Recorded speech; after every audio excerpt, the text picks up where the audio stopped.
కారణంతోనే ప్రమాదం జరిగినట్లుగా అంచనా వేస్తున్నారు. ఘటనపై విచారణ జరిపి చర్యలు తీసుకోవాలని కంప్లైంట్ ఇచ్చారు. నిన్న ఈదురుగాలులకు క్రేన్ కూలిపోయి 5గురు మృత్యువాత పడ్డ విషాద ఘటన మనం చూసాం. 12 మంది తీవ్రంగా గాయాల పాలయ్యారు. ఈ ప్రమాద సమయంలో షెడ్లో 17 మంది పనిచేస్తున్నారు. హాస్పిటల్లో చికిత్స పొందుతున్న వారిని మంత్రి వివేక్ పరామర్శించారు.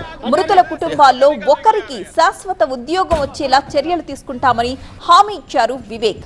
మృతులకు శాశ్వతంగా వేతనం వచ్చేలా కూడా కంపెనీని ఒప్పిస్తామని చెప్పారు. హాస్పిటల్లో చికిత్స పొందుతున్న వారు పూర్తిగా కోలుకునే వారి కంపెనీయే ఖర్చులు భరిస్తుంది అన్నారు మంత్రి.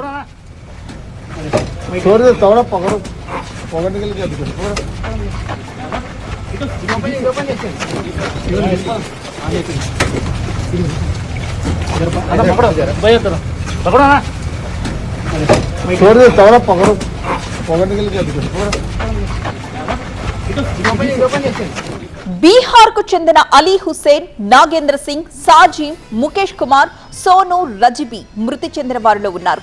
గాయపడిన వారిలో కొంతమంది పరిస్థితి విషమంగా ఉంది.